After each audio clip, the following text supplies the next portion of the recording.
एक बंदा कैसे मना कर सकता है 45 करोड़ नहीं खर्च हुए जबकि बिल आपकी सरकार ने दिए। But some people are still in denial, Sushil. They can't accept, उनकी ईगो उनको अलाउ नहीं कर रही एक्सेप्ट करना। Something changed you to political analyst also. तो वो कब लगा कि अब मुझे एक पॉलिटिक्स पे बात करनी चाहिए? पाकिस्तानी आर्टिस्ट आ रहे हैं यहाँ पर, यहाँ फिल्में बन रही हैं, कहा जा रहा है अरे नफरत मत फैलाओ। 2008 का वो दौर जब लगातार ब्लास्ट हो रहे थे, फिर एक नैरेटिव चला हिंदू टेरर का। I began to study about it and the media was totally biased. That hit me. कोई आज भी आधे से ज्यादा लोगों को नहीं पता है कि हमारा इतिहास लिखा कैसे गया है। तो वो कौन से पॉइंट्स थे जिन्होंने आपको बीजेपी की तरफ मोड़ा? आप मुझसे झूठ अगर बोलो and I let it go unchecked, then I am not doing my bit. तब भी इल्जाम लगाया था नहीं जो चुनाव आयोग है वो धांधली कर रहा है। इनका कैलकुलेशन सिंपल है, राहुल गांधी और इनका, कि भाई कुछ लोग जो इतना पढ़ते लिखते नहीं हैं, गांव में, रूरल बेल्ट्स में, वहां कहीं ना कहीं एक तबके में चिपक गए। The concept of moksha, the concept of धर्म, that is how it started. आपके पास तो टेलीस्कोप सभी कुछ 100 साल पहले आए, को पता चला अच्छा एक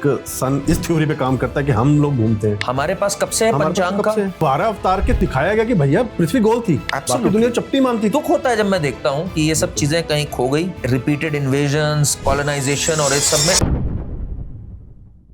नमस्कार वॉरियर्स, स्वागत है आपका फिर से हमारे पॉडकास्ट में। आज कुछ हटके कर रहे हैं। आज ज़्यादा बातें नहीं करेंगे हम मैनिफेस्टेशंस की, लॉ ऑफ अट्रैक्शंस की या मेंटल हेल्थ की। हमारा संविधान ना हमें एक इजाज़त देता है कि अपने पॉलिटिकल व्यूज़ को सामने रखें, और जब सामने रखें तो पूरी दृढ़ता के साथ रखें और ये माने बिना कि कौन बुरा मान रहा है कौन अच्छा मान रहा है। मैंने आज तक पॉलिटिकल पॉडकास्ट किए नहीं, हमेशा मेंटल हेल्थ पे रहा। और मुझे किसी ने सलाह भी दी थी हाल फिलहाल में कि यार मत जाना पॉलिटिकल, कुछ सब्सक्राइबर खो दोगे। होते हैं खो जाए, मेरा भी हक है मेरे पॉलिटिकल व्यूज रखने का और कुछ ऐसे लोगों से बात करने का जो बेबाकी से अपने पॉलिटिकल व्यूज सामने रखते हैं। कुछ टाइम पहले मैनिफेस्टेशंस की बात कर लेता हूँ शुरू में। मैनिफेस्टेशन में हमेशा कहता हूँ काम करती है। और कुछ टाइम पहले ना एक नाम नहीं लूंगा यूट्यूबर का, वो भी पॉडकास्ट करते हैं, बहुत बड़े लोगों के साथ करते हैं।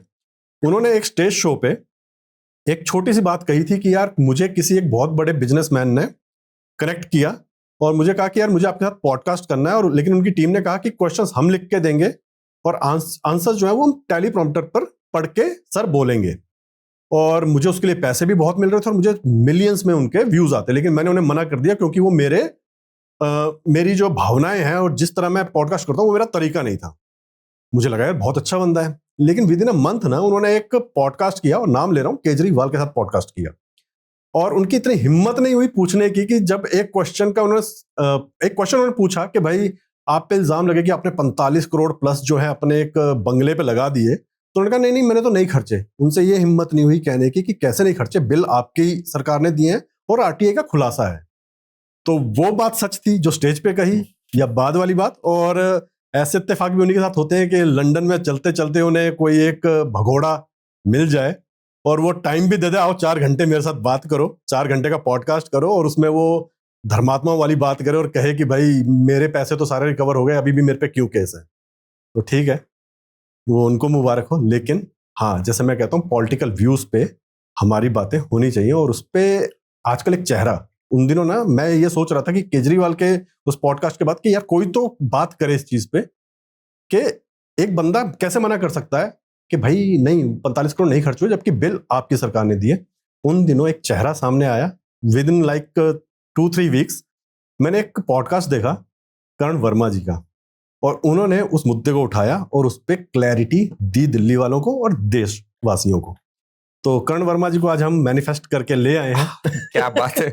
क्योंकि मेरी इच्छा थी करण जी आपसे बात करने की, और स्वागत है आपका हमारे चैनल पर। Thank you so much Sushil ji, आपकी चैनल मैं देखता भी हूँ and it's a beautiful channel, soul serenity talk. We need a lot of soul, we need a lot of serenity, and congratulations on this beautiful channel and I am so happy to be a part of this today. Thank you Karan ji. और जैसे मैं एक बात कर रहा था जी, पहले थोड़ा सा ना पर्सनली आपके लाइफ पे बात करते हैं। हाँ। हर कोई जानता ही है, जो आपको जानते होंगे और जो नहीं जानते जाके जरूर पढ़े। कुछ बुक्स हैं, उनमें मेन बुक जो मेरी फेवरेट है that is Dhruv, a love story of a alchemist. Correct. और मतलब बनारस की गलियों से जी, गलियों में घुमाती है वो आपको। जी बिल्कुल बिल्कुल। और 2 time national best selling book award का आपको अवार्ड भी मिला है, congratulations for that. Thank you. और बहुत कम ऑथर होते हैं जो इस एज में इस मुकाम तक पहुंचते हैं। जी। तो सबसे पहले कि ये जो ऑथर बनने की और ये राइटर बनने का जो एक जज्बा है जी, एक जो थॉट होती है वो आपके मन में कैसे और कब आई? देखिए आपकी चैनल हमेशा it has been about manifestations, it has been Yes. About finding your inner calling. Yes. तो when I was a student, young student, तो I was always very excited कि यार स्टेज पे मैं हमेशा रहता था. I was always looking for stories, कौन सी स्टोरीज हैं व्हिच कैन एक्साइट अस.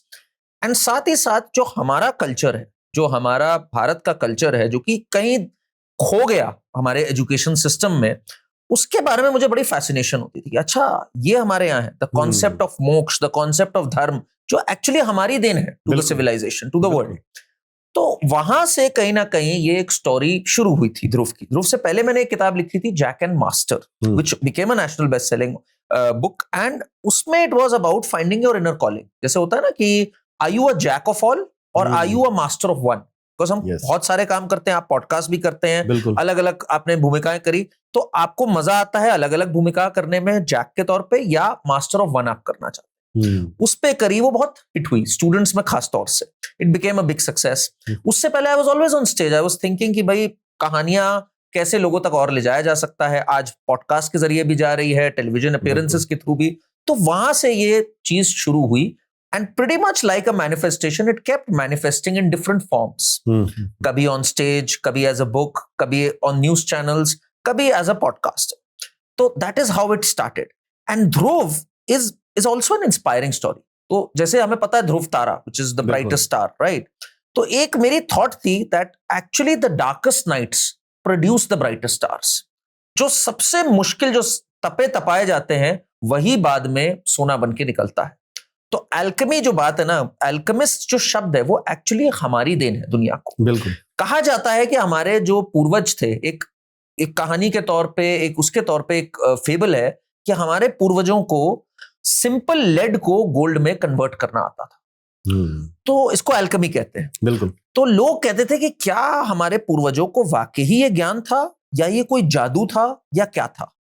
मेरे मन में जब ये थॉट आई तो मैंने इसका सिंबॉलिक रेलेवेंस किया. मेरा ये कहना है कि हम सबके जीवन में कोई एक अल्केमिस्ट आता है जो हम जैसे ऑर्डिनरी लेड को गोल्ड में परिवर्तित कर सकता है. बिल्कुल. किसी के जीवन में कोई वो टीचर के तौर पे हो सकता है, किसी के जीवन में वो एक व्यक्ति हो सकता है जिसने एक ऑर्फन को अडॉप्ट किया और उसे एक अच्छा जीवन दिया. बिल्कुल. हम सबके जीवन में एक अल्केमिस्ट हो सकता है who can change us. That is how the thought was born and that is how Dhruv came about. बिल्कुल. और जो आपने बातें की ना कि हमारे जो पुराने वेद हैं उनमें जो इन्फॉर्मेशन है, कई बार ऐसा होता है कि कुछ एक कोई भी आविष्कार हो गया, तो वो हम बताते हैं कि ये हमारे इसमें, और कई लोग उसको पॉइंट आउट करते हैं, अच्छा पहले क्यों नहीं बताया. हम कहते हैं कि तुमने पहले क्यों नहीं पढ़ी ये बुक. बिल्कुल.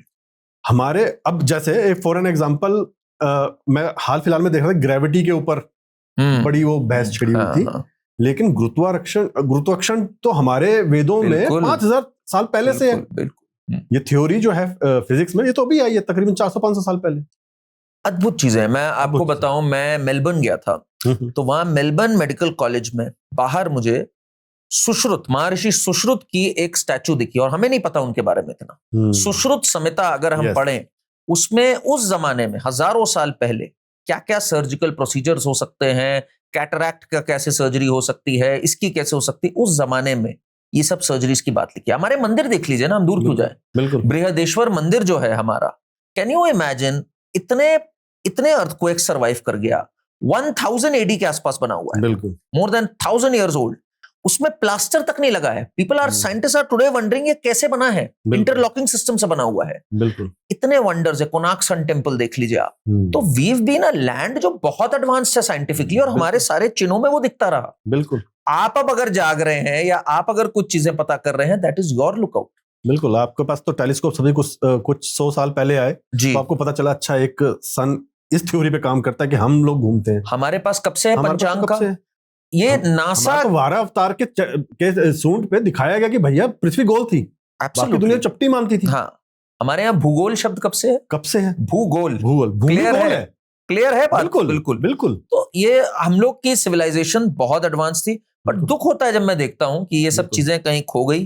बिल्कुल. रिपीटेड इन्वेजन्स, कॉलोनाइजेशन और इस सब में, and then people today laugh it off. उनको खुद अपने कल्चर का ज्ञान नहीं है, और वो हंस देते हैं, अरे ये सुपरस्टिशन है, अरे ये प्रॉपर इसके पीछे साइंटिफिक लॉजिक है. We are the land of scientific temper. बिल्कुल. बिल्कुल। तो इट्स सैड दैट्स हैपेंड। बिल्कुल। और जब आप बात कर रहे हैं ना कि ये सब कहीं ना कहीं खो गया, तो उसमें पॉलिटिक्स आती है। बिल्कुल आती है। And then something changed you to political analyst also. Correct. तो वो कब लगा कि अब मुझे पॉलिटिक्स पे बात करनी चाहिए? तो आपको बताऊं, मैं I grew up in the 90s, right? And 90s के टाइम पे अगर आप याद करो, 2014 से पहले मैं लेके जाता हूं आपको, क्या नैरेटिव चलता था तब स्कूल्स, कॉलेजेस में और हर जगह पे। मतलब आरएसएस, हिंदुत्व, इन सबको तो बिल्कुल ऐसे शब्द माना जाता था कि अरे किसका नाम ले दिया तुमने। बिल्कुल। Even Narendra Modi for that matter, our prime minister, ऐसे बात करी जाती थी कि सोच ही नहीं सकते हम इनके बारे में। तो बिल्कुल। एंड आप जरा देखो जो माहौल होता था तब, अमन की आशा, पाकिस्तानी आर्टिस्ट आ रहे हैं यहाँ पर, यहाँ फिल्में बन रही हैं, कहा जा रहा है अरे नफरत मत फैलाओ, हम सब एक हैं। ये जो पूरा नैरेटिव था इसके बारे में, और साथ में आपको याद होगा 2008 का वो दौर जब लगातार ब्लास्ट हो रहे थे, ठीक 70 ब्लास्ट हुए थे केवल एक साल में। 26/11 तो वाज द फाइनल थिंग जो हुई थी उस साल, but that year was a disaster, सब जगह हो रहा था। तो आई बिगैन वंडरिंग कि यार ये जो हमें पढ़ाया जाता है स्कूलों में और कॉलेजों में, और एक सेल्फ लोडिंग जो हमें दिखा दी गई कि हम तो पिछड़े हुए लोग हैं, हमने तो सब कुछ वेस्ट से सीखा, हमें तो कुछ था ही नहीं, हिंदू तो बिल्कुल ही कुछ नहीं जानते थे, वो तो बस सपेरे का नाच और इसी सब में तक सीमित थे। तो I began to study about it and the media was totally biased. Media में आपको अगर याद हो उस जमाने में, मीडिया मतलब एनडीटीवी का अगर मैं नाम लूं, एनडीटीवी के अवार्ड्स राष्ट्रपति भवन में होते थे उस जमाने में। मतलब it was such a close knit family, ये पूरी चीज। इट वाज द चैनल जिन्हें 1 घंटे का एक पूरा का पूरा स्लॉट दिया गया था 1988 में दूरदर्शन पे। क्या वो प्राइवेट न्यूज दो आप। सोचिए जरा आप। And that is the time फिर एक नैरेटिव चला हिंदू टेरर का। That hit me. That was like कि यार ये क्या हो रहा है, हिंदू को टेरर बोल दिया। एक तरफ बोलते हो कि आतंक का कोई मजहब नहीं होता, कुछ नहीं होता, और एक तरफ आप हिंदू टेरर बोल रहे हो। And this is coming from the home minister Sushil Shinde, this is coming from P Chidambaram. That is when I was like यार इस पे मुझे बात करनी चाहिए। And I was in a minority, total minority. मतलब लोग कहते थे अरे कैसी बातें कर रहे हो। तो मैंने जब इतिहास के पन्ने खोले, आपको जान के हैरत होगी आज भी आधे से ज्यादा लोगों को नहीं पता है कि हमारा इतिहास लिखा कैसे गया है। एट दैट टाइम जब एक इतिहास का एक काउंसिल बना हमारा लिखने के लिए, तो आरसी मजुमदार एक हिस्टोरियन थे जिनको की बताया गया कि भाई आप, उन्होंने इनिशिएटिव लिया एंड ही सेड मैं बड़े डिस्पैशनेटली लिखूंगा, मैं सब कुछ लिखूंगा जो नेहरू ने किया, जो गांधी जी ने किया, जो सुभाष चंद्र बोस ने किया, जो सावरकर ने किया, सबका मैं लिखूंगा। He was thrown out of that panel. Nehru ensured he was thrown out of that panel, and Nehru placed a man called Tara Chand as the head of that panel. Tara Chand was not even a historian. Tara Chand वो व्यक्ति है जिसने लिखा हुआ है कि कैसे हमारे को इस्लाम ने इन्फ्लुएंस किया, द ग्रेटनेस ऑफ इस्लाम। उन्होंने ये एक स्टेटमेंट कही कि जो शंकराचार्य का अद्वैत वेदांता का पूरा मैसेज था, जो पूरा वो साउथ से नॉर्थ तक पूरा लेके गए, that was inspired by Islam's monotheism. Oh my God. that man, just imagine, जो कि टोटली गलत है। अद्वैत वेदांता मीन्स कि दो सब एक है, ठीक है ना, the creator and the creation, Advaita है, सब एक है। Islam on the contrary says creator एक है, वो सजा देता है या जो भी करता है अलग रखा हुआ है, distinction. He connected the two, Tarachand. The audacity, that man wrote our entire history. The first few education ministers, Maulana Azad and all, बिल्कुल एक ही पैटर्न पे चले। इन्होंने दिखा दिया द मुगल्स वर बिल्कुल जिसे कहते हैं ना बेनिवोलेंट किंग्स। गंगा जमुनी तहजीब चल रही थी, दे बिकेम अस। हाँ, जोधा अकबर पिक्चर का डायलॉग था, गंगा भी हमारी जमुना भी हमारी, तो तहजीब कहां से लाए समझ में नहीं आया। नहीं, गंगा जमुनी की जिसने बात करी थी बाय द वे, वो था दारा शिकोह, और उसने किताब लिखी थी मंजुमल बहरीन, जहां से गंगा जमुना वर्ड आया। बिल्कुल, उसको इन्होंने औरंगजेब ने उसका सर काट के अपने बाप के हाथ में दे दिया, और यहाँ पे ये लोग लड़ रहे हैं औरंगजेब रोड के लिए। दिस जस्ट डिस्टर्ब्ड मी कि यार ये हो क्या रहा है। अकबर द ग्रेट, अकबर खुद लिख रहा है फतेहनामा चित्तौड़ में, खुद एक अपनी राइटिंग में लिख रहा है फतेहनामा कि आज मैंने चित्तौड़ पे फतेह पाई, 30,000 हिंदुओं को मारा, और मैंने आज गाजी नाम का टाइटल अज्यूम किया। वो ये कह रहा है, और हम पिक्चर बना रहे हैं जोधा अकबर और मुगले आजम, जिसमें कि सलीम जो है वो अनारकली के साथ एक फेदर लेके वो कर रहा है। सलीम वो है जिसने हमारे गुरु अर्जन देव को जिंदा रोस्ट कर दिया था तवे के ऊपर। तो तो ये सब चीजों से मेरा थोड़ा सा वो हुआ कि यार I must speak the truth. बिल्कुल. Thank God internet came about, thank God these things became public. आज ऐसी हालत है कि ये लोग मुंह छुपाए छुपाए घूम रहे हैं. यार ये तो सच अब पकड़ा गया, अब तो सामने आ गया. बिल्कुल. But some people are still in denial, Sushil ji. They can't accept, उनकी ईगो उनको अलाउ नहीं कर रही एक्सेप्ट करना. It's not about ego only. अगर आप मानेंगे तो पे बहुत मिलती है, ये फैक्ट भी मिलती है, बिल्कुल मिलती है. और अगर आपने एक बात कही 2014 है ना, एक टाइमलाइन दिया, एक डिफाइनिंग मोमेंट था. और आपने भी ये नोटिस किया कि 2014 के बाद में लोगों की थिंकिंग पैटर्न बिल्कुल चेंज हुआ. बिल्कुल हुआ, एक्चुअल में चेंज हुआ. जब आपने कहा कि मैंने जब पढ़ना शुरू किया तो आई वाज माइनॉरिटी, यानी कि मुझे कहा जाता है तू क्या पढ़ रहा है, लेकिन लोगों ने वो पढ़ना शुरू किया आफ्टर 2014. बिल्कुल. लोगों के माइंड जो ब्रॉड हुए. भाई आपको क्या सिखाया गया, आप मुझे बताओ ना. चाचा नेहरू. हाँ. चाचा Nehru was the beacon of liberty and democracy. मुझे बाद में पता लगा कि चाचा नेहरू ने मजरू सुल्तानपुरी को जेल में डाल दिया 1 साल के लिए just for calling him Hitler का चेला. हाँ, बिल्कुल. आपको पता है बात. जावेद अख्तर बहुत नेहरूवियन और सोशलिस्ट और ये बनते हैं. उनसे अब उनको समझ नहीं आता मैं ईगो की क्या बात कर रहा हूं. Now he is 78-80 today. ठीक. अब उन्होंने जिंदगी भर एक नैरेटिव चलाया है कि भाई सोशलिज्म, कम्युनिज्म, नेहरू, ये सब है असली चीज. अब उनकी एक हाल ही में एक डॉक्यूमेंट्री आई, एंग्री यंग मैन, आपने देखी होगी, नेटफ्लिक्स या किस पे आई है. उसमें बड़े जलवे से बताते हैं जावेद साहब कि पता है मेरा ये होता था कि हीरो जो भी ले रहा है उससे 1 लाख रुपए ज्यादा लेंगे हम सलीम जावेद के तौर पे. बिल्कुल. अब उनसे किसी ने पलट के पूछ लिया कि जावेद साहब ये क्या सोशलिज्म है, ये कैपिटलिज्म ऑन स्टेरॉइड्स है कि मैं जो सबसे एक्सपेंसिव है उससे 1 लाख रुपए ज्यादा लूंगा. अब वो चुप. अब वो क्या बोले, बिकॉज इफ ही एडमिट्स कि मैं ढोंगी था, it is a negation of his entire life. This is what happens in our homes. कोई हमारे मामा, कोई हमारे जो चाचा होते हैं वो जीवन भर नेहरू नेहरू करते आए हैं. अब वो 60-70 साल की उम्र पे अगर यू टर्न मारेंगे तो it is a negation of his entire life. His legacy is finished then. बिल्कुल. कि यार ये तो गलत बोल रहे थे इतने सालों से. बिल्कुल. That is where ego has come, जो आज भी people are not seeing the light. बिल्कुल. दिस इज मतलब स्ट्रेंज. अब जो बात है, नेहरू बैंड आरएसएस ऑर्गेनाइजर. बिल्कुल. RSS challenged him in court and won the case. Then Nehru brought the first amendment, जो आज हमारी फ्री स्पीच, आपने शुरुआत करी इस बात से कि भाई सबको हक है अपना रखने का. उस पे आज हमारा फ्रीडम ऑफ एक्सप्रेशन जो है, उस पे एक फर्स्ट जो अमेंडमेंट आया कॉन्स्टिट्यूशन का, उसमें आया कि subject to public health, morality and order. Who brought in this amendment? Nehru. Why did he bring it? हमें पढ़ाया नहीं गया, because he lost the case to RSS. बिल्कुल. अब ये सब जब सामने आ रहा है, कितनी बुक्स बैन करी नेहरू ने, धर्मपाल हिस्टोरियन को जेल में डाल दिया. अब लोगों का परसेप्शन बदला कि यार ये क्या हो रहा है. And this would not have happened if people did not come forward, if RSS did not contribute, BJP did not come forward, voices like me and others, we had not come forward. ये बात पता ही ना चलती, कहीं खो गई थी ये पूरी चीज. बिल्कुल. हम बात कर रहे हैं ना, जब कल भी मेरी किसी से डिबेट हो रही थी और वही सामने वाला कि भाई अरे तुम भक्त हो, टैग लेके आए थे. हम कहते हैं कि डिबेट करो, लॉजिकल डिबेट करो. बिल्कुल बिल्कुल. हाँ, लॉजिक्स पे बात करो, कुछ पॉइंट्स पे बात करो. तो नहीं करनी. नहीं, पंजाब में 5 करोड़ नहीं दिया योगी ने, हिमाचल को दे दिया. अरे तुम्हें किसने कहा? असम से आया 5 करोड़. बिल्कुल. तो वो नहीं बताएंगे, है ना. अब बात यहां आती है, जब मैं लॉजिकल की बात कर रहा हूं, तो वो कौन से पॉइंट्स थे जिन्होंने आपको बीजेपी की तरफ मोड़ा? क्योंकि लोग ये कहते हैं कि यार बीजेपी की बात करते हैं, लेकिन क्यों कर रहे हैं उसके पीछे हमारे लॉजिक. Main point. सो मैं I still maintain that as a political analyst, I'm going to be fair. I'm going to be objective. I'm not going to be neutral. बिल्कुल. I'm not going to be like that podcaster जिसका आपने reference दिया. है कि मैं neutral हूं. हाँ, ये you can be objective. बिल्कुल. आप अगर ये कर रहे हो, आप मुझसे झूठ अगर बोलो and I let it go unchecked, then I'm not doing my bit. Whether as a journalist, whether as a panelist or anyone. तो अब जैसे केजरीवाल का एग्जाम्पल लेते हैं जो आपने किया. अब सामने सामने आरटीआई पड़ी हुई है और बदमाशी क्या थी केजरीवाल की, 10 करोड़ से ऊपर का अगर बिल होता तो ये संज्ञान में आ जाता. 9 करोड़ 99 लाख का एक बिल है, 9 करोड़ 97,50,000 का दूसरा बिल है.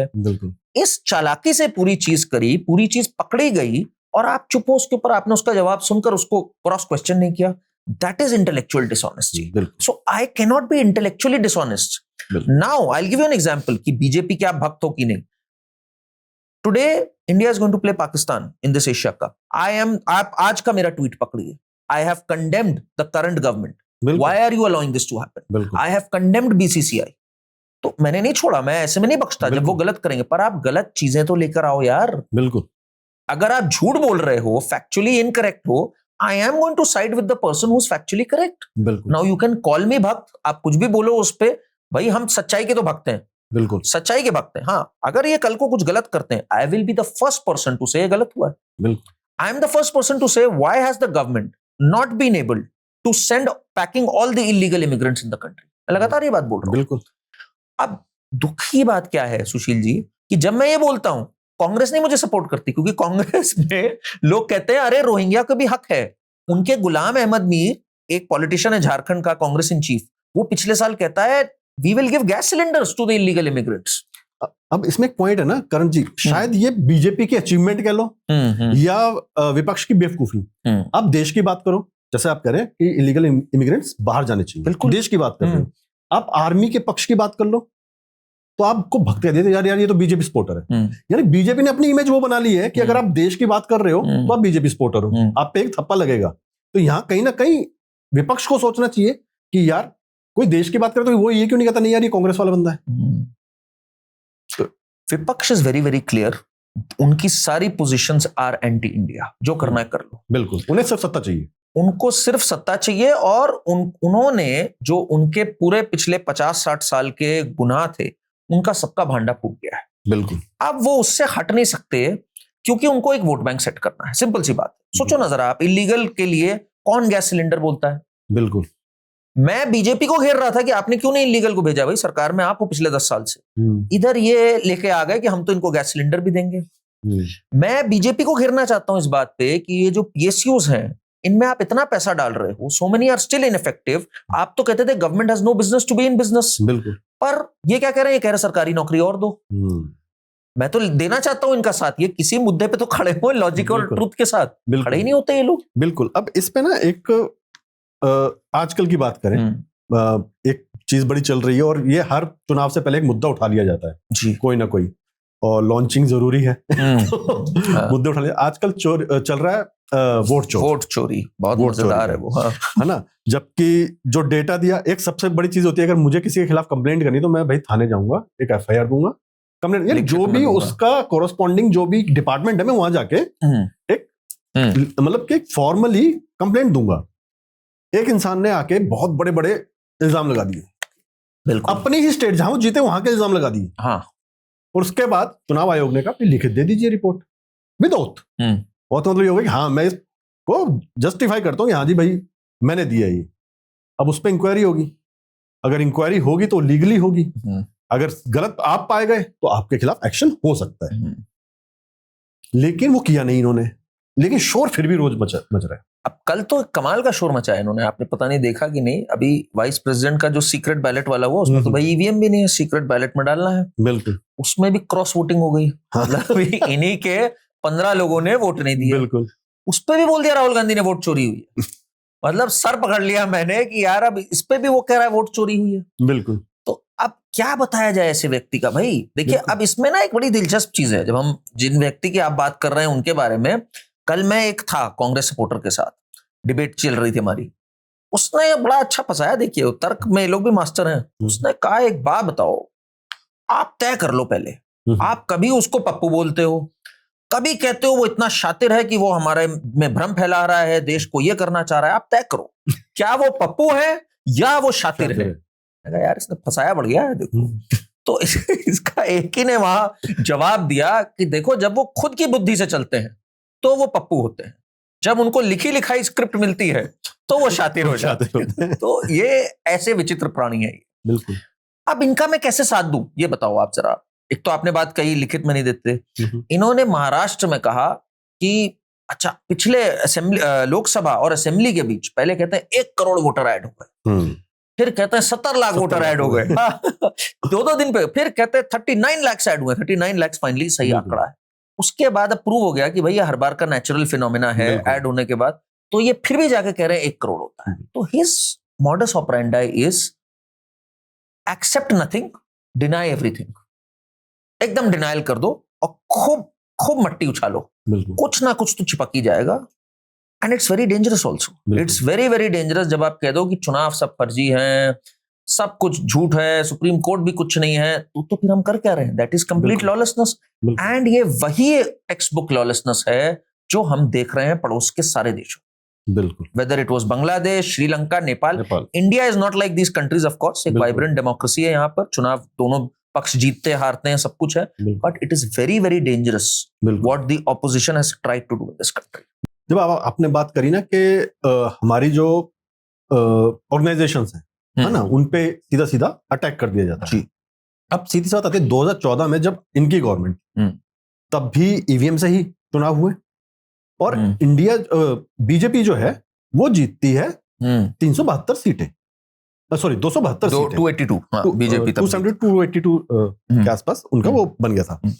अब जब उनकी गवर्नमेंट है तब इलेक्शन होते हैं और वो 240 पे सिमट जाते हैं।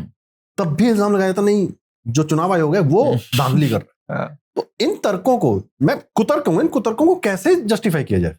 तो ये इंटरेस्टेड ही नहीं ना जस्टिफाई करने में। इनका कैलकुलेशन सिंपल है, राहुल गांधी और इनका, कि भाई कुछ लोग जो इतना प्रबुद्ध नहीं है, जो इतना पढ़ते लिखते नहीं है, गांव में, रूरल बेल्ट्स में, जबकि वो भी अब पढ़ने लग गए हैं बहुत और इंटेलिजेंस बढ़ती जा रही है विद मोबाइल पेनिट्रेशन, वहां कहीं ना कहीं एक तबके में चिपक जाएगी। आपको याद होगा खटाखट ये फैलाया था इसने, हाँ, 8,000 रुपए खटाखट। कितनी माताएं बहनें आ गई थी लेने, भैया दो हमें, राहुल गांधी साइन करके गए हैं। बिल्कुल। तो अब जहां फैल जाए जो, बिल्कुल एक तबके में फैल गया, संविधान बदल देंगे ये इस बार आके। बिल्कुल चिपक गई ना, यूपी में चिपक गई ये बात, और भी कई बेल्ट्स में चिपक गई।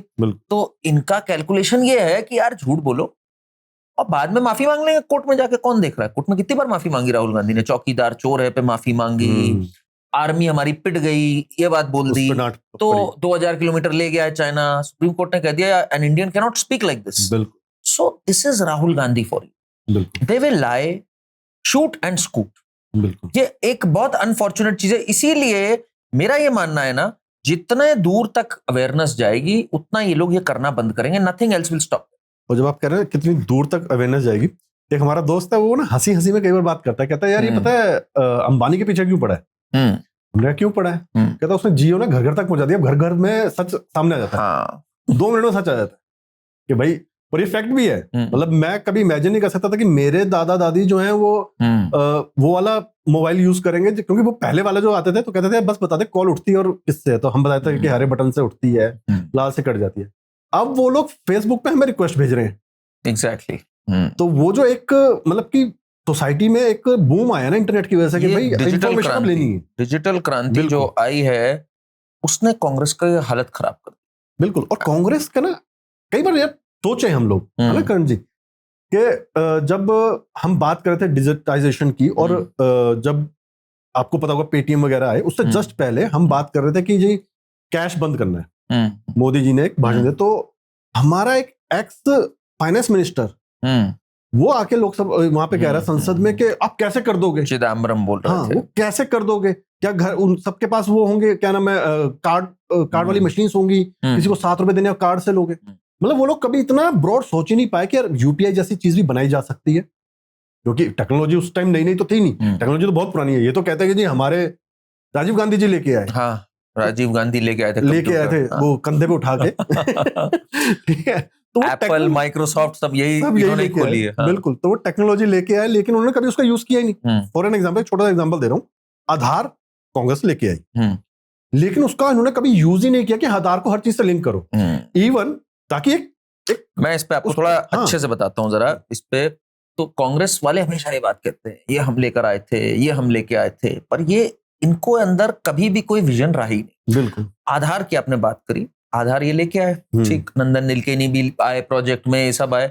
इन्होंने एक पहली स्कीम जो रोल करी आधार के साथ वो थी gas subsidy. Gas subsidy roll करी, 2 महीने बाद एकदम फ्लॉप हुई, आप पढ़ना 2014 में, और उसको रोल बैक कर। बिल्कुल। रोल बैक करके इन्होंने एक रिपोर्ट डाली। रिपोर्ट में क्या डाला कि अरे मोबाइल पेनिट्रेशन नहीं है, डिजिटल पेनिट्रेशन नहीं है, कुछ भी नहीं है, ये कैसे होगा। Enter prime minister Modi. What did he do? He said हमारे को एक जैम ट्रिनिटी पे वर्क करना है। Now what was this JAM Trinity?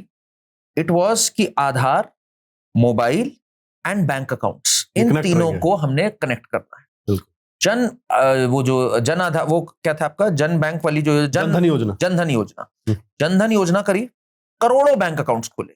उस टाइम पे क्या इंटरव्यूज आप जरा पढ़ना चिदम्बरम के कि हाँ। इतने अकाउंट्स का क्या करेंगे, मोदी जी को क्या हो गया है अकाउंट्स बिल्कुल। का, इतना कुछ करना है। रघुराम राजन की भी स्टेटमेंट है तब की, ठीक, ये है द विजन कि बैंक अकाउंट्स खोलने हैं, नेट पहुंचाना है घर घर तक। आप अगर देखो जो फाइबर ऑप्टिक केबल लेइंग है भारत नेट के तहत, that is historic in the last 10 years. Then हमने स्कीम इंप्लीमेंट करनी। सेम चीज हैपेंड विद जीएसटी। अब जीएसटी 2.0 आया है, कांग्रेस कहती है जीएसटी तो हमें लाना था। तब का अगर आप इंटरव्यू पकड़ो, प्राइम मिनिस्टर मोदी तब सीएम थे, उन्होंने कहा जीएसटी के साथ एक आईटी नेटवर्क चाहिए होगा, जीएसटीएन, और जो स्टेट्स प्रोड्यूस कर रही हैं, because GST is a consumer based tax, destination tax, जो स्टेट्स प्रोड्यूस कर रही हैं जैसे महाराष्ट्र, तमिलनाडु, कर्नाटका, उनके लिए कोई कॉम्पनसेशन का तो कुछ बनाओ। Now enter prime minister Modi, इन्होंने एक जीएसटी कॉम्पनसेशन काउंसिल बनाया, कहा 17 से लेकर 2022 तक 14% के इंक्रीज के हिसाब से इनको पूरा compensation. Now he had a plan, साथ में ही लॉन्च द जीएसटीएन नेटवर्क। ठीक, शुरुआत में बहुत ग्लिचेस थे उसमें, I will be honest there, but he had a plan which is why it became successful, whether it is Aadhaar, whether it is GSTN.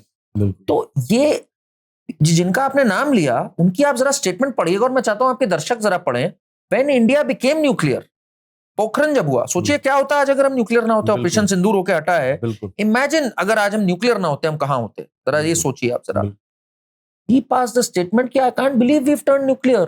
हमने तो अपनी छवि एक वायलेंट वाली बना ली है, हमें तो पीस लविंग माना जाता था। सोनिया गांधी, चिदम्बरम, बिल्कुल, ये है लोग, इनका कोई विजन नहीं था देश से लेना देना। इनको ये देश को इतना अंडर एस्टिमेट करते थे कि अरे हम लोग तो ऐसे ही लोग हैं सब, हम लोग को तो कुछ आता जाता नहीं, हम क्या टेक्नोलॉजी इंब्रेस करेंगे, हम क्या कोई चीज गवर्न करेंगे। इनका माइंडसेट ही वो कॉलोनियल हैंगओवर वाला माइंडसेट था। नेहरू को क्या लगता था कि इंग्लिश स्पीकिंग लोग ही कमाल के। सोचो आप जरा, एक देश आजाद होता है 15 अगस्त को, और देशवासी सुन रहे हैं, तब लिटरेसी भी कम, सब कुछ कम, वो इंग्लिश में स्पीच दे रहा है at the stroke of midnight. अरे भाई, इफ एनीथिंग, इस समय तुम ऐसी भाषा में बात करो कि आपके लोग हो, उसको इंटरनेशनल मीडिया का लगी। इंटरनेशनल करना है हर चीज, कश्मीर को भी उन्होंने इंटरनेशनलाइज कर दिया। India is all about Taj Mahal, मतलब what is Taj Mahal compare to Brihadeeswara मंदिर। बिल्कुल, Konark sun temple tells you the time, reflections के तहत। बिल्कुल, के ऊपर बात ही नहीं करी नेहरू ने कभी। India is about Taj Mahal and snake charmers. ये इनका जो लघु माइंडसेट है ना, because they never got in touch with our roots. ये फैक्ट भी है, ये है प्रॉब्लम। जो आप सपेरों वाली बात कर रहे हैं, तो शायद अमेरिका के ही प्रेसिडेंट आए थे उस टाइम, तो उन्हें गार्डन में सपेरों का डांस, सोचो जरा। हाँ, अमेरिका वॉज फाउंडेड इन 1492। उससे पहले हमारा बृहदेश्वर मंदिर बना हुआ है 1000 AD पे। इनके पैदा होने से 450 साल पहले हम एक आर्किटेक्चरल मार्वल बना के दे चुके हैं दुनिया को। और ये हमारे को बताएंगे, ज्ञान देंगे हमें कि क्या साइंस है और क्या है वो। जब आप टेक्नोलॉजी रिफॉर्म की बात कर रहे हो, तो मुझे एक चीज याद भी आई, जब आपने बात भी की ना आधार और बैंक अकाउंट और ये सब हमारे कनेक्ट होने चाहिए, तो अपोजिशन चला गया सुप्रीम कोर्ट, कह रहे हमारी जो प्राइवेसी है वो ब्रीच हो जाएगी। मतलब उनको ये था कि लोगों तक अगर हेल्प पहुंच गई, लोगों के हाथ में पावर आ गई, तो वो कभी नहीं आएंगे वापस। शायद वो पहले से जानते थे। ये राजीव गांधी का तो बड़ा फेमस सेंटेंस था ना कि 1 रुपया जब मैं भेजता हूं तो 15 पैसे पहुंचता है। तो अब क्या हुआ, बीच के बिचौली खत्म हो गए इस चीज में। तो this is a landscape transformation, अगर मैं कहूं, ये जो डायरेक्ट बेनिफिट ट्रांसफर हुआ फाइनली।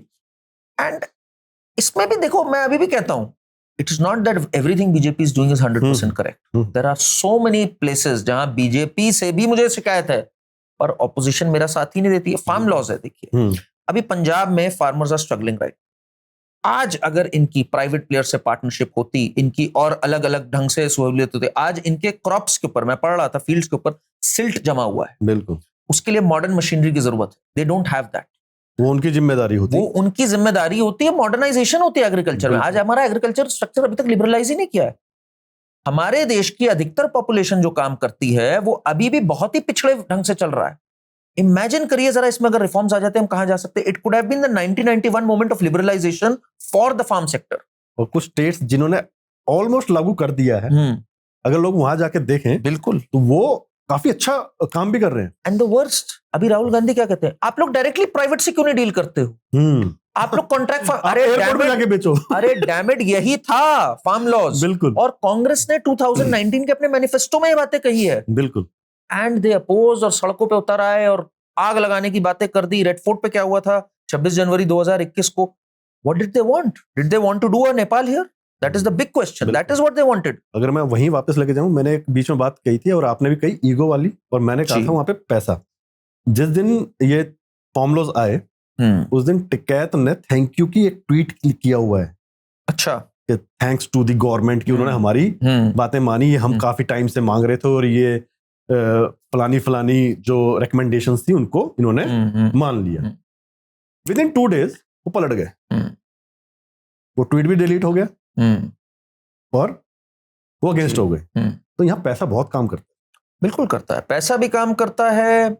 और जो लोग, देखिए पैसा तो उन पे काम करता है जो सड़क पे होते हैं कई लोग, और वो बाकी उनके साथ जो लोग जुड़ते चले जाते हैं, that is because of miss information. कुछ होते हैं इंस्टिगेटर्स, टिपिकल इंस्टिगेटर्स कि भाई ये हैं, देख है ना हमारे भी एक परम आदरणीय योगेंद्र यादव जी जैसे लोग तो हैं जो झूठ फैलाने के लिए आ जाते हैं। कैंपसों में दिख जाएंगे, कहीं भी मूवमेंट हो रहा हो, आपको झाड़ियों में कहीं छुपे हुए पीछे योगेंद्र यादव जरूर मिल जाएंगे। वहां पे आपको अचानक से प्रकट होते हैं वो, कहीं पर कहीं कुछ बवाल हो रहा हो, कलेश हो रहा हो, पाएंगे अरे योगेंद्र यादव भी है वहां पर। तो ऐसे ऐसे लोग हैं हमारे जो इन्फ्लुएंस करते हैं, डिबेट पैनल्स पे बैठते हैं, अलग अलग जगह पे बैठते हैं। So those are the people who are probably getting the funding. Those are the Trojan horses. Those are the agents. Then there are some impressionable minds, and some are rigid. They cannot accept कि हम गलत सिद्ध हो गए। बिल्कुल। वो deny में है अभी भी, वो कह रहे नहीं नहीं नेहरू ही अच्छा था, चाहे जो हो जाए, इंदिरा गांधी अच्छी थी, वही हम जो पढ़ते आए हैं, बचपन से पढ़ते आए। अरे आप उनकी कुछ अच्छी चीजों की तारीफ करो, मैं करूंगा। बिल्कुल। Indira Gandhi was very strong-willed during the 71 war. I agree, but she gave away our prisoners of war without anything. That was a disaster. बिल्कुल। फेयर बात तो करो यार। एक बात जो मैं सोचता हूँ ना, शायद कभी किसी ने की नहीं होगी, जब 96,000 आपके पास उनके वॉर प्रिजनर्स थे, यू हैव द पावर कि भाई आप कहो कि अब आपकी जो कंट्री है वो डीमिलिटराइज्ड, हम आपको 4 टैंक देंगे जो अपना 14 अगस्त पे घुमाना, उसके अलावा तुम्हारी कोई मिलिट्री नहीं होगी। अरे आपने तो बहुत बड़ी बात कर दी सुशील जी। आपको पता है क्या हुआ था के साथ? यूके का यही तो है। आपको पता है तब हुआ क्या था? 93,000 सोल्जर्स थे हमारे पास। पहली बात तो हम लोगों ने उनकी बड़ी रखवाली करी। उनको स्कॉच पिलाते थे, उनको खाना खिलाते थे, उनके साथ बड़े अच्छे से रहते थे। उसके बाद ये जो भुट्टो आया, जुल्फिकार अली भुट्टो, ये अपनी बेटी को लेके आया, बेनजीर भुट्टो। वो तब बहुत यंग एज की थी, 15, 17, 18 साल।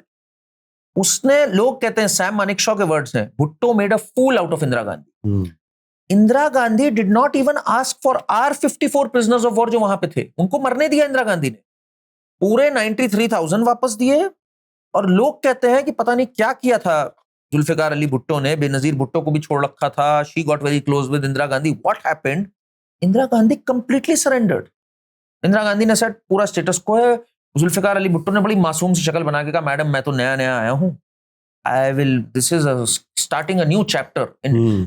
तो हमारे यहाँ जो शत्रुबोध है ना वो बहुत ज्यादा है। बिल्कुल। पृथ्वीराज चौहान ने जो मोहम्मद गौरी जैसे आदमी को 17 बार छोड़ दिया, इंदिरा गांधी ने जुल्फिकार अली भुट्टो को छोड़ दिया, ये हमारी कमी है। एज अ सिविलाइजेशन ये हमारी कमी है, मानना पड़ेगा ये। बिल्कुल। इन्होंने कृष्ण जी की बात नहीं सुनी। कृष्ण जी ने क्या बोला था जब कर्ण था, तो अर्जुन ने कहा अरे मैं चलाऊं बाण की ना चलाऊं? उन्होंने कहा अभी चलाओ, ये है समय। बिल्कुल। है रथ के नीचे, होगा रथ के नीचे। तेल लेने गए, नियम, इसने कब नियम माना था? बिल्कुल। मारो इस समय, होगा नहीं हत्ता, इस समय इसका धर अलग करो सर से। ये समझे नहीं हम लोग। हम लोग को पैसिफिस्ट बना दिया गया, दे दी हमें आजादी बिना खड़क बिना ढाल। अरे बिना खड़क बिना ढाल मिली थी क्या हमें आजादी? वीर सावरकर जैसे लोग सड़े हैं जेलों में, लाला लाजपत राय जैसे लोग मरे, कितने मरे हैं, सन्यासी रेबेलियन, भगत सिंह, इतने लोगों ने अपनी जान दी, और हमें क्या पढ़ाया गया? दे दी हमें आजादी बिना खड़क बिना ढाल। That is what irked me personally. जब आप बोलते हो ना why did I start speaking, that is how I started. यार तो झूठ पढ़ाया जा रहा है, एवरीबॉडी इज डांसिंग इस झूठ के ऊपर। बिल्कुल। So I think I am glad at least now that change is beginning to happen. बिल्कुल बिल्कुल। और एक चीज, जैसे अगर हम पिछले ना 11 साल जो ये गवर्नमेंट जब से ये बनी है तब से देखें तो काफी सारी चीजें पॉजिटिव्स हैं जो लोग शायद ज्यादा बातें करते नहीं। जैसे कि हम फाइनेंशियली काफी अच्छे से ग्रो किया, हमारी इकोनॉमी जो है इस वक्त बूम कर गई। एक कहा भी जाता है ना कि जब अटल जी गए थे तो 12वें नंबर पे हमारी इकोनॉमी थी। हाँ, कांग्रेस ने एक ही बात अच्छी करी कि 12वें से 13 नहीं किया, तो 12वें में छोड़ के 12वें से 11वें पे आए हम लोग। और फिर अब हम लोग फोर्थ लार्जेस्ट हैं। तो ये जो स्टेबिलिटी और कह सकते हैं कि रिफॉर्म्स हैं, या कुछ शॉक्स भी हैं, जैसे मोनेटाइजेशन, डिमोनेटाइजेशन किया। लेकिन अगर जो आप ही की बात को मैं वापस दोहराऊंगा कि आते इस गवर्नमेंट ने जनधन योजना में अकाउंट्स खोले, तो उन्हें पता था हम करने वाले।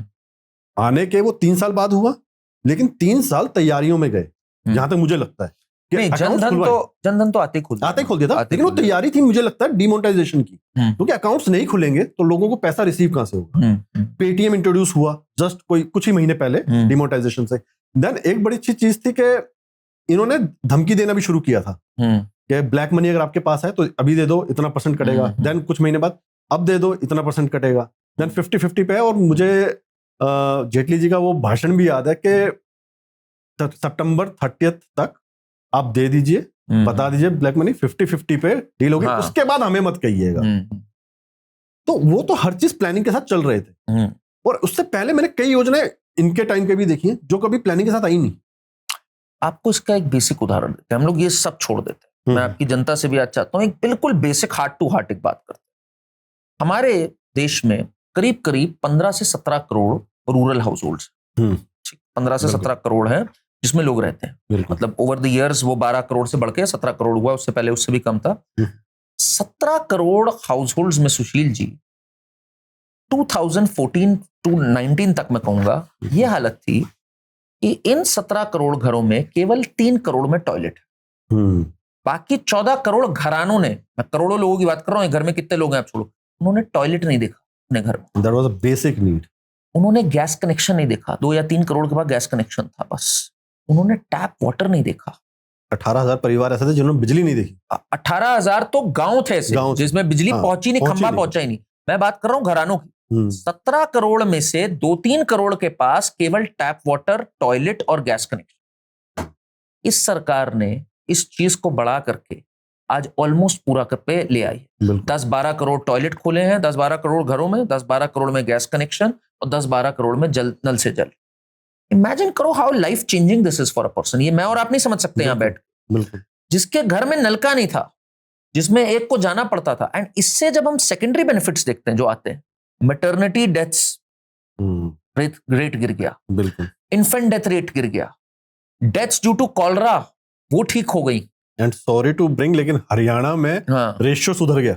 वो तो अलग ही चीज है पूरी। वो तो एक अलग बेटी बचाओ आंदोलन, वो तो एक कमाल का अलग है। बिल्कुल, ये आपकी लेगेसी है 60-70 साल के बाद। उसके बाद you have the audacity to say हमने बहुत किया, तुम्हें टॉयलेट नहीं पहुंचा पाए लोगों के घर में, गैस कनेक्शन नहीं पहुंचा पाए, and you have the audacity. Leave aside Modi ने क्या किया, ये जब अंबानी अदानी ये सब बोलते हैं ना, ये इसने किया यार सबसे बड़ी बात जो आप 60-70 साल में नहीं कर पाए। बिल्कुल, तो दिस वाज देयर स्कीम्स।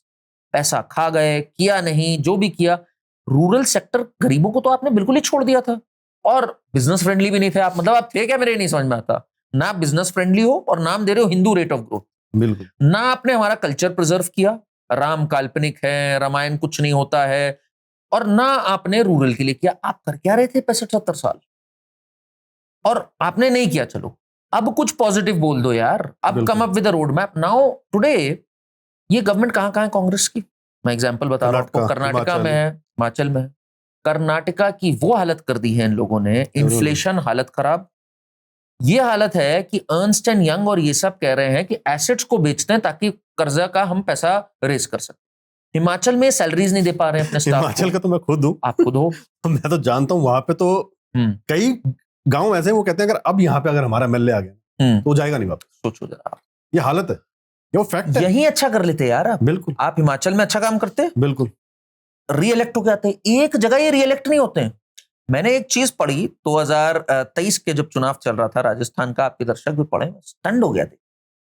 इन्होंने राजस्थान को टेक ओवर किया 18 में, 18 से 23 इनकी सरकार थी गहलोत जी की। बिल्कुल, 23 का आंकड़ा जस्ट बिफोर द इलेक्शन है, Rajasthan was number 1 in unemployment, number 1 in inflation in the country, बिल्कुल, एंड नंबर 1 इन रेप्स। कहा यार ये हालत कर दी आपने। बिल्कुल, तो अब इसके बाद आपके पास क्या बचता है यार? एक स्टेट चला दो ना अच्छे से यार। बिल्कुल, एक स्टेट चलाओ, उसमें जीत के दोबारा आओ, एग्जाम्पल दो, कुछ मॉडल तो दो हमें गवर्नेंस का। बिल्कुल, क्या हो आप, कहां पर बैठे हो आप? It is unfortunate as citizens, it is unfortunate because I want BJP to be tested. मैं चाहता हूं इनको, monopoly is never good for any business for anything. I want BJP to be tested. I want एक और nationalist alternative हो. मैं BJP से question करूं, मैं तुम्हें वोट नहीं दूंगा, तुमने क्यों नहीं इलीगल्स भगाए, तुम क्यों खेल रहे हो पाकिस्तान से मैच? पर कोई है ही नहीं ऑल्टरनेटिव. बीजेपी भी कॉम्प्लेसेंट हो रही है इसमें कि हम जो मर्जी करें यार, दूसरा तो ऐसा बैठा हुआ है, लोगों की आत्मा ही नहीं अलाउ करेगी उसको वोट देने के लिए. वो एंटी नेशनल बात कर रहा है, वो सनातन समाप्ति की बात कर रहा है, कौन देगा एक? बिल्कुल. आजकल उन्होंने एक और पॉइंट निकाला था बीच में, आपको पता हो, जाति. हर किसी से उसकी जाति पूछ ली जाती है. बिल्कुल, है ना. मतलब कि वही जो आपने एक बात भी कही कि नेहरू अंग्रेजों की तरफ, तो वो अंग्रेजों वाली सोच के भाई डिवाइड एंड रूल वाला सीन. इन्होंने एक बीच में बात कही कि हिस्ट्री में ओबीसी नहीं पढ़ाए गए. अगर आपने सुनो, हिस्ट्री लिखी किसने? जो स्कूलों में हिस्ट्री पढ़ाई गई उसको रिफॉर्म किया किसने? तो अगर उसके लोग क्योंकि सोच लेते हैं आजकल लोग, यार क्या बोल रहा है, लिखी तो तुम्हारे परदादा ने है, तो वही तो हम पढ़ रहे हैं, बताओ ना कि हाँ भाई महाराणा प्रताप जो है वो ओबीसी थे. जाति वाले इशू पे और रिजर्वेशन वाले इशू पे ये इतना बुरा फंसते हैं, फिर भी इनका जहर फैल रहा है. मैं ये कहूंगा, इतना रिपीटेड आप बोलोगे तो जहर फैलेगा. तो आपको मैं बताऊं, 27 नवंबर 1961 की एक चिट्ठी है नेहरू की.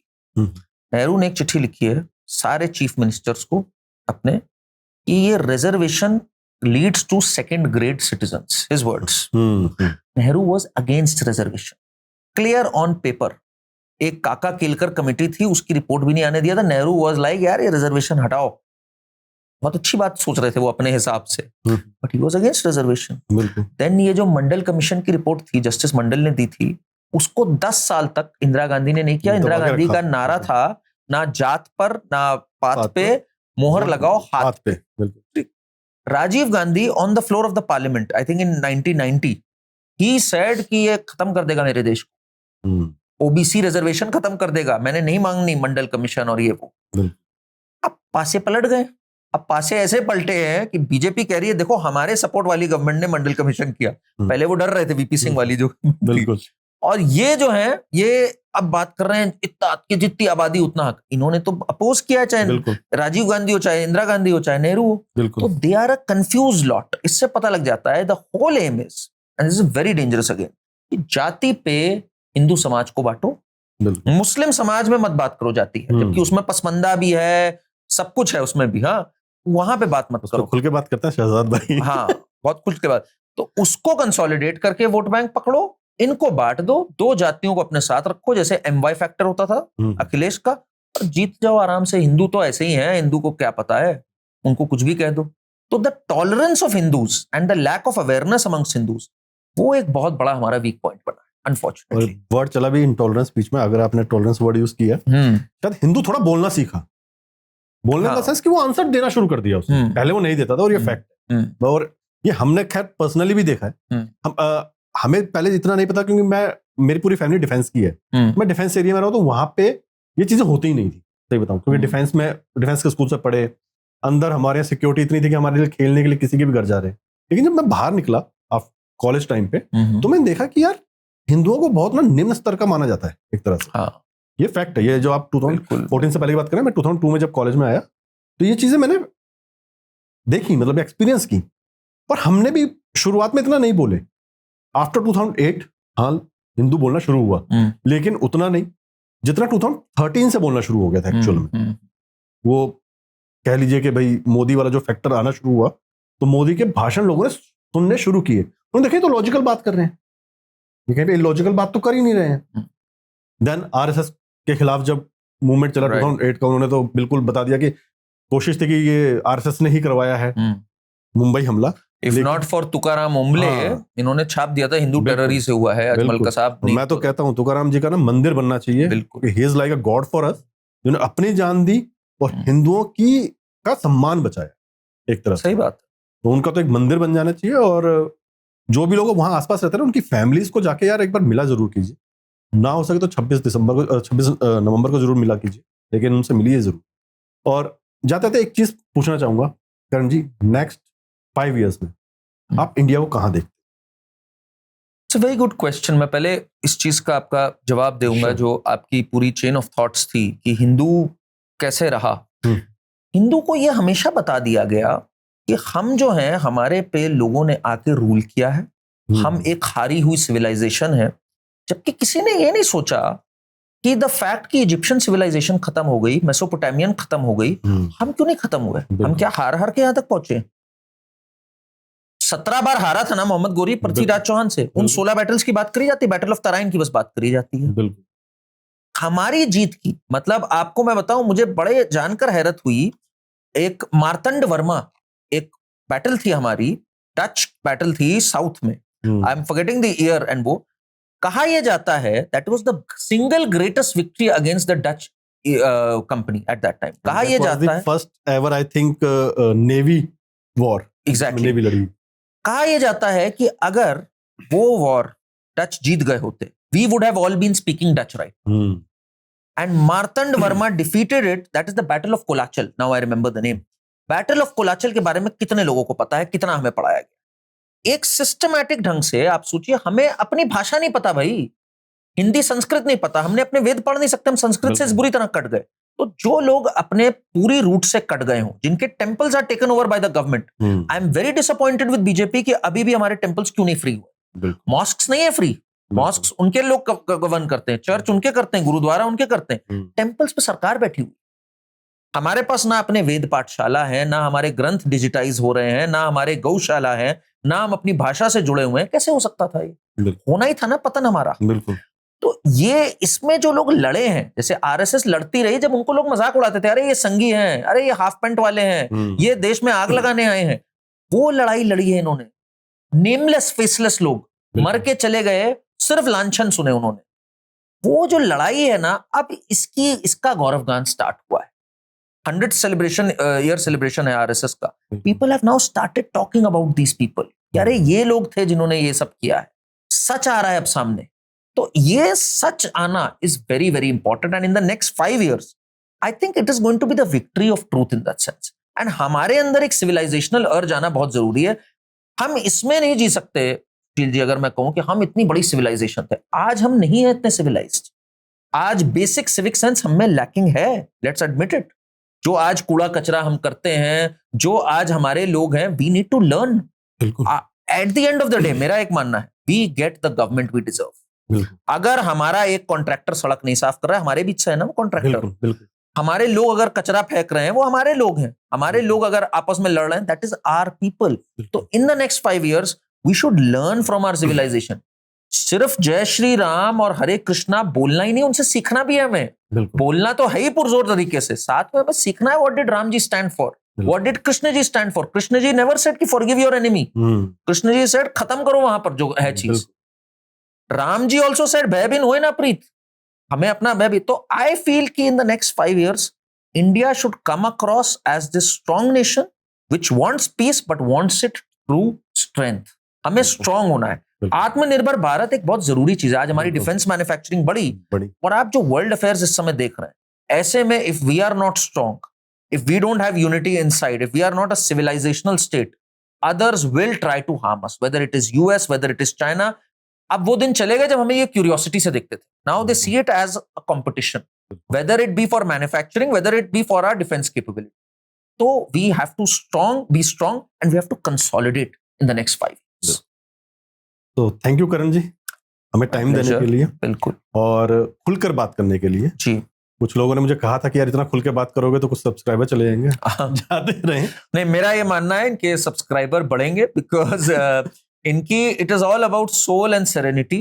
एंड जैसे बात कही जाती है ना कि for serenity and for peace you have to tell the truth and reconciliation commissions होती थी साउथ अफ्रीका में। बिल्कुल, बिकॉज सच बोलना है, जो हुआ है गलत, तो सच बोलने से ही we head towards a serene atmosphere, and that is what we look forward to. बिल्कुल।